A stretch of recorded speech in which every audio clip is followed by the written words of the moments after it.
Welcome to the Fleet Geeks podcast. We're here to help develop fleet and transport professionals. Do you want to progress and develop your skills and knowledge? We promise to bring lively conversation and debate around interesting issues and keep you bang up to date with changes in our awesome industry. The Fleet Geeks are a community of professionals, and if you enjoyed the podcast, why not join the discussion for free in the Fleet Geek community over on Facebook. Red lights rolling, Mike. Red lights rolling. Here we are, another Fleet Geeks podcast. So again, we're in person today, which is reasonably rare now. We do most of this stuff remotely, don't we? And that's a good sign, really, because it means we're busy and we're out and about and doing stuff. Love it, mate. Yeah, but love it. But always enjoy coming to our fabulous new training centre here in reasonably sunny Peterborough today. Fabulous. We kind of got used to it now, haven't we? Because when did we move in? It's been a couple of months, isn't it? A couple of months. Kind of got used to it. Really, I think we're paid 3 months rent here, so we've been here about 3 months. It's funny. Pete knows that, doesn't he? Yeah, he would know that, wouldn't he? Yeah. But yeah, we're here in the Lloyd room, which has got bright yellow and red wool, not both the same wool. One wall is yellow and one wall is red. And we've got this is called the Lloyd room because we have the training rooms. We have 2 of them, and they're named after the characters from Dumb and Dumber. So Dumb and Dumber fans out there will know that you've got Harry and Lloyd, and in each room we have a quote from each. And in the Lloyd room that we're in today, it says, "Austria, well then, good day, mate. Let's put another shrimp on the barbie." From the classic line, by Lloyd, as he sees a rather attractive woman who tells him that she's from Austria rather than Australia. So that wasn't, anybody who hasn't checked the film out, Dumb and Dumber, that wasn't a suggestion for a new name for this podcast, by the way. Well, it fits whilst it's you and I, isn't it? Without Jamie here. Yeah, that's it. Yeah, it's on the straight and narrow. Absolutely. So what we're going to talk about today, then, Pete? It's a bit of a confession time for me. This one. It's a bit. I'm using this as a bit of a confession. Oh, okay, mate. So we're in the Catholic Church, and we've got Mike in for confession in the booth, and we're here to discuss driving in the capital. Wonderful city it is. Yeah, what a wonderful place the capital is. So tell me, Mike, what do we need to report to the Traffic Commissioner, mate? Well, I don't know. Yeah, it's the holy trinity of the Traffic Commissioner. Yeah. I went to central London, not for pleasure, not for work, may I add. And I do a fair amount of driving in London. I think we all try to avoid it where we can, but actually it was a Saturday of the rail strike. I was going to go down on the train, but ended up going in the car. And now I used to do a lot of driving in London, so I kind of know my way around. And I was, maybe showing off just a little bit that I could get to Bloomsbury Square and park up in Bloomsbury Square, which is right in the West End, if anybody knows that part of London, without going in the congestion charge. And guess what I got? Yes. So does that mean that you can't get to Bloomsbury Square? You can, but if you miss a turn, anybody knows that area near the British, I can't remember the name of the road, near the British Museum. I missed a bit of a turn, and I must have just snuck in very, very briefly into the congestion charge. So, mate, how did you feel when it landed in the post? Gutted, because we do it. We cover it off in most of the courses that we do, management courses. Without going too deeply into it, we do cover London, because we've got a lot of stuff going on in London, haven't we? We've got the ULEZ, we've got the congestion charge, we've got DVS, and we've got the Safer London Lorry scheme. There's a lot goes on in the capital, isn't there? So, when it's kind of like practicing what you preach and trying to tell people about how to avoid pitfalls in London. Definitely, it's a minefield, mate. It's a minefield, and I must say, I occasionally get a phone call that will go, "Oh, are we allowed to drive into London at this time?" And we're talking about like a nighttime ban, and I'm like, I have to do a little bit of research to check it out, if I'm honest, because I don't just know offhand all the rules. No. Now, interestingly, it's not so long since I drove in London, and we recently went to Wembley to see Mr. Sheeran when he done his recent round of gigs. Did you know he sold out Wembley 5 nights on the bounce? That's unbelievable. That's incredible, isn't it? Incredible. I think it's something like 90,000 people when we were there. Good. And you just think, so that's like 500,000 people. 500,000 people in a week saw Ed Sheeran at Wembley. and it was nearly £100 a ticket. That's a lot of dough. For a ginger lad who started busking in London, didn't he? That's where he all started. What a guy. Anyway, I digress talking about Ed Sheeran and his music. So I drove into London, and we drove to Wembley, which a lot of people will argue, well, that's not much of a journey into London, and it's probably not. But I tell you what, I was absolutely shocked. So it's been a little while since I've driven in London. I tend to take the train and to go on the tube and stuff like that. And I literally witnessed like Go Eat and Deliveroo drivers scrolling TikTok at the traffic lights. And did you see absolute nightmare. The scooters? The e-scooters, absolute disaster. Yeah. And interestingly, actually, as we record this week, on the Half Dozen Things podcast, I've got Rick Wenham, who heads up the commercial vehicle unit for the Met Police. Excellent. He's on the Half Dozen Things podcast, and I'll talk about a sort of fairly similar thing there. And it's just, the congestion there is just unbelievable. And like you say, you've got, not only is the traffic heavy with vehicles and trucks, and you used to just have to keep an eye out for the motorcyclists and the mopeds, but now you've got, I would say, I don't know what the volume and the data says, but I think you've got a much greater volume of mopeds, motorised vehicles, and then you've got the electric scooters as well, which are just absolutely diabolical. Absolutely, yeah. They weren't around in my day, as it were, and that's a new phenomenon. And obviously, the number of cyclists has increased, exponentially as well. But so I think as an operator of a heavy goods vehicle going into London, it always it never used to fill me with joy when I saw a delivery note come through, a request come through from a customer for a delivery in London. But what kind of things have we got to be looking out for then as an operator? And do we need, as an operator who goes into London, maybe not every day. I think if you was in London every day as an operator, or you were based in London, I think you'd probably have this off to a T. And maybe you tell us. Yeah, absolutely. Come on in the comments and you tell us what is it we should be teaching people about London. I think the biggest risk is to the occasionals, isn't it? That's exactly it. Yeah, the biggest risk is the occasionals who go into London and don't tend to do it on a regular basis. But you do have. So what have you got to consider? You've got the. So I have logins for the Dart Charge. Of course, which is one. So you can pre-register vehicles. You can have account, sign up for the Dart Charge, and you can pre-register vehicles, and it's a prepay account, which I think is quite convenient. And then it's a load off your mind. As long as you've got the vehicles registered for that, that's good. You got the Congestion Charge, which is another one. Again, you can have a prepaid account with TfL. Register your vehicles on there, and then that will prepay them as well. I think is a good suggestion if you do occasionally go there, but you need to think about Congestion Charge, Dart Charge, and I wouldn't rely on your drivers to tell you. No, that's for sure. I've got to be honest, I said to the good lady that, we'll be all right with the Congestion Charge because you can't miss it. Yeah, and I missed it. Yeah, because I was thinking that there's big C's in the road, and it tells you. But it tells you way too early, almost, doesn't it? It says it's coming, and then doesn't tell you when you're there. Yeah. So you're absolutely right. You can't rely, with the best one in the world, you can't rely on the drivers because they may not have been aware that they'd gone into that zone. And so we've got and that's a really good point about the Dart Charge because. If you're going to the, I don't know if I offend anybody from South London, because I don't mean it like this, but if you're going to what to us, from we're in Peterborough, obviously the dark side of London, the south side, then you're probably going to go round the M25 and through the Dartford crossing. So absolutely, I hadn't got that on my list. So well done, Dart Charge. So we've got the Dart Charge, we've got the Congestion Charge.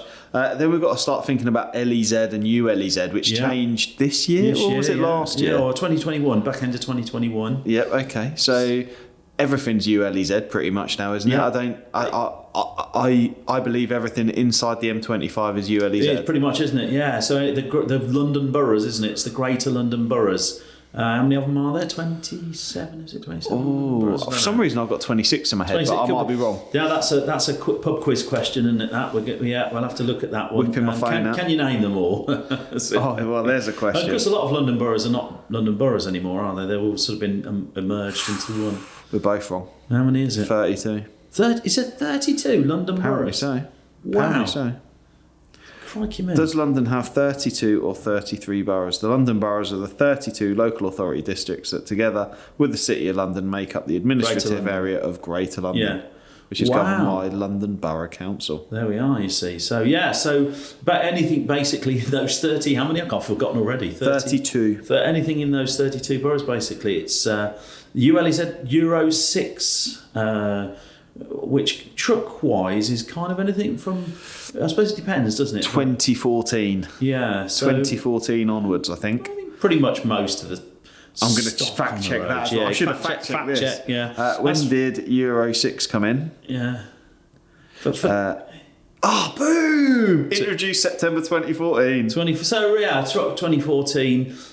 Cars. Majority of vehicle sales and registrations in September 2015. So it was, Euro 6 introduced in September 2014 for new type approvals and rolled out for the majority of vehicles and registration September 2015. Is that cars and HGVs? Good question. You've got to watch your vans as well, haven't you? You have, absolutely. So you might think you're okay with your heavy goods vehicles, but what about your vans? Hi, it's Pete from Flagship Partners. We're really proud to sponsor the Fleet Geeks podcast. Flagship Partners offer a range of consultancy and training services to ensure that our customers remain compliant and have the best possible knowledge to be able to fulfill their work. If you're interested in support with any of our safety, HR or compliance services, or you want to train to be a transport manager or need driver CPC training, give us a call today. With the passing of new light commercial vehicles and cars. So 2016 was then commercial vehicles, light commercials. Yeah. LCVs as another acronym, and cars from 2016 September. So newish stuff then. Newish stuff. Not so new now, really. I suppose 6 years, 7 years. Yeah. So I think if you knew that you had a fleet that was, maybe getting on a little bit, you'd be wary of the ULEZ. What else have we got then? Something that's been, something that gave birth to fours was the Safer London Lorry scheme, which has been around since, I know this, but it's 20 years nearly. 2003, the Safer London Lorry scheme came out. Again, all those boroughs in London, if you want to operate a heavy goods vehicle in those boroughs in London, then your vehicle has to comply with the Safer London Lorry scheme, which kind of was the catalyst for Transport for London starting the FORS scheme. What they said is basically if you sign up to the FORS scheme, your vehicles will be compliant. But of course, it doesn't mean that you have to be a FORS member to go into London. Your vehicle will still be, adequate for the Safer London Lorry scheme.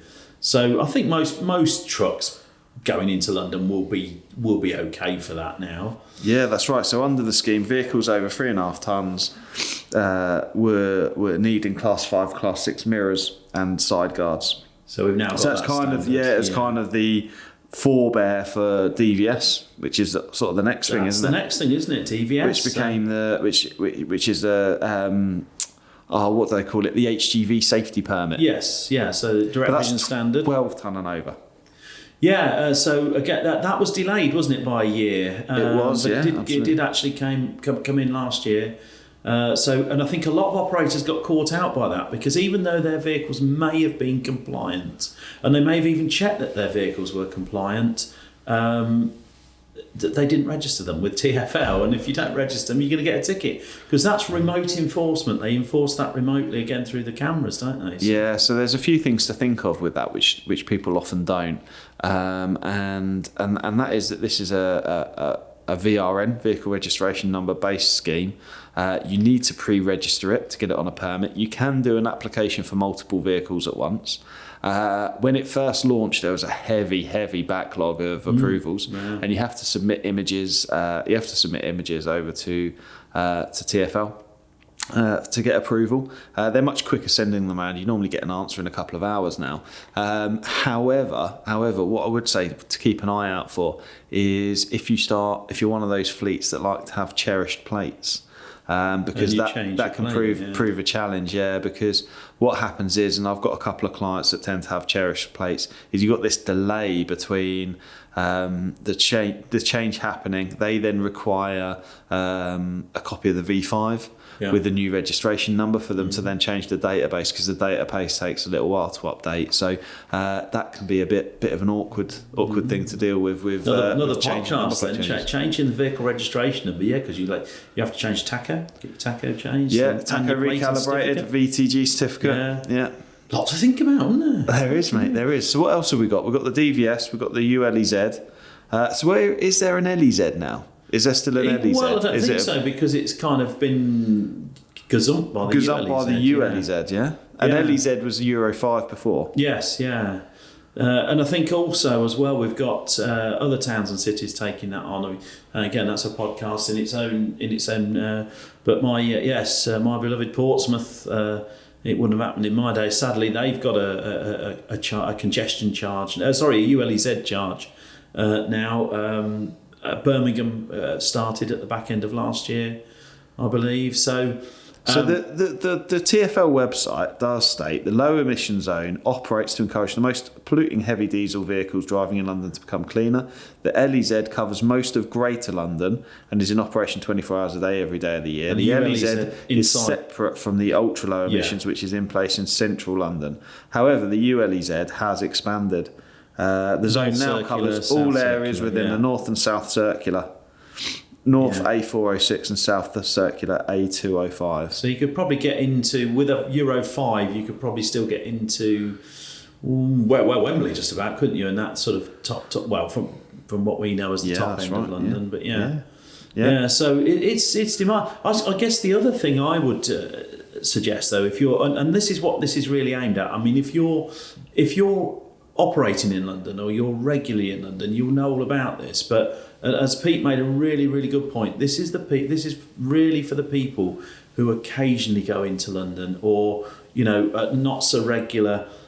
That's where the problem's going to lie, isn't it? Because they're not going to be aware of all these things. And I suppose the other one for me would be driver awareness.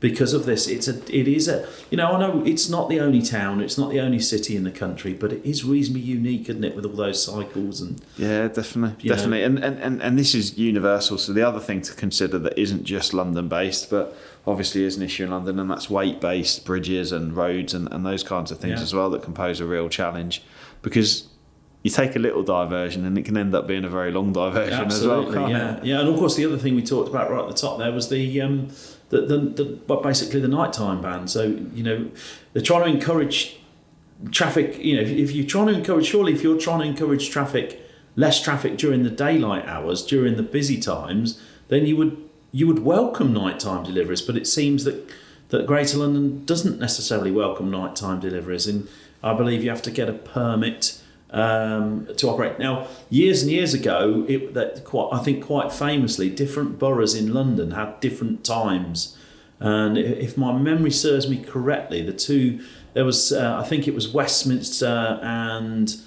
could have been Knightsbridge or Chelsea and Knightsbridge, I can't remember now, but there were famously a border where there was a difference in the time for HGVs. I think that's a thing of the past now, unless somebody can tell me differently. I think the nighttime ban applies across those Greater London. So again, I'm just doing my little research, bit of homework, which is what I do when people come. The London Lorry Control Scheme controls the movement of heavy goods vehicles over 18 tons, 18 ton GVW. So again, this is very confusing because you've got the 12 ton margin for the DVS. For the London Lorry Control Scheme, you're looking at 18 ton plus. So those are things that you need to try and remember. Operates at night and at weekends on specific roads in London, helping to minimise noise pollution. Routes in and out, isn't it? Yeah, enforcement is carried out in residential areas during unsociable hours through restricted use of these roads. Scheme has been in place since '85. On behalf of, so this website refers to 31 London boroughs. They don't even know how many boroughs they've got. No, London's so rich, they don't even know how many boroughs they've got. Which we now know is actually 32 London boroughs. So just a little, I don't know if that's a typo or maybe it's because of the change, how old this website is.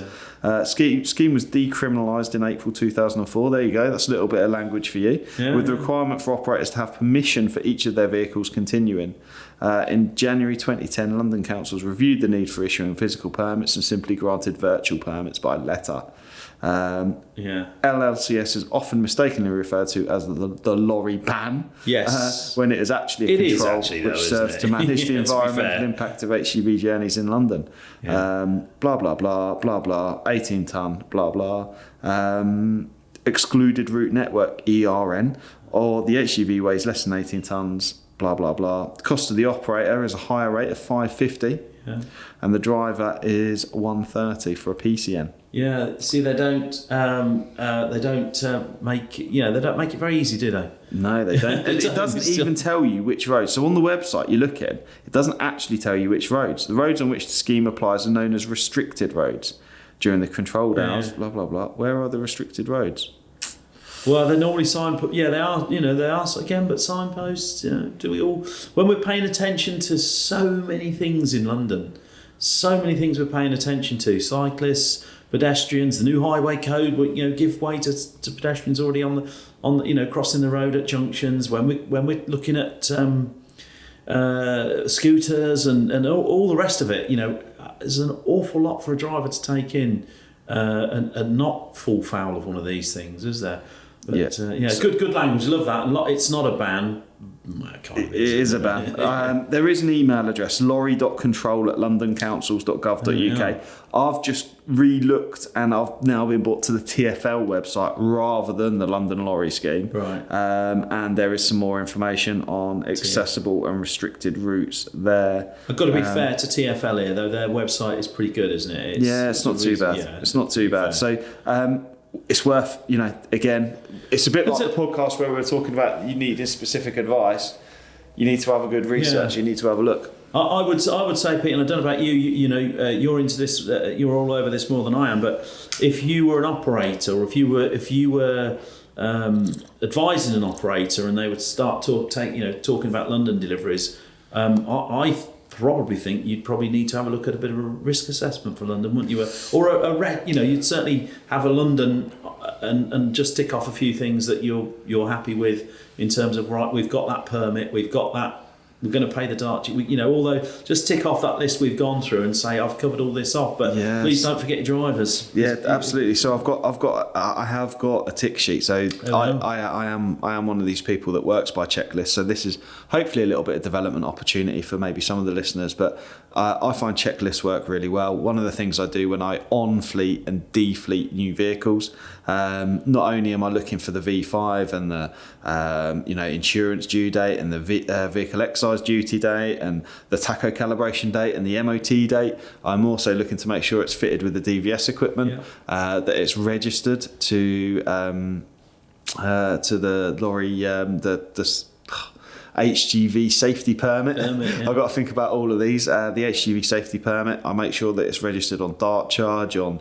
congestion charge, on snap parking. So there's like a bit of a list, really, I suppose, of all of those things to check out. But then, like you say, also is to make sure the drivers have the drivers had SUDS training. Is a good one for 4 Silver. I actually do recommend the SUDS training, because I think it increases empathy for drivers. That's right. To understand the vulnerability of vulnerable road users. I've heard this from drivers before as well. I can't go into London because I've not done my force training. Well, it isn't a legal requirement, but actually they make a point that that you are at higher risk if you haven't got that training documented.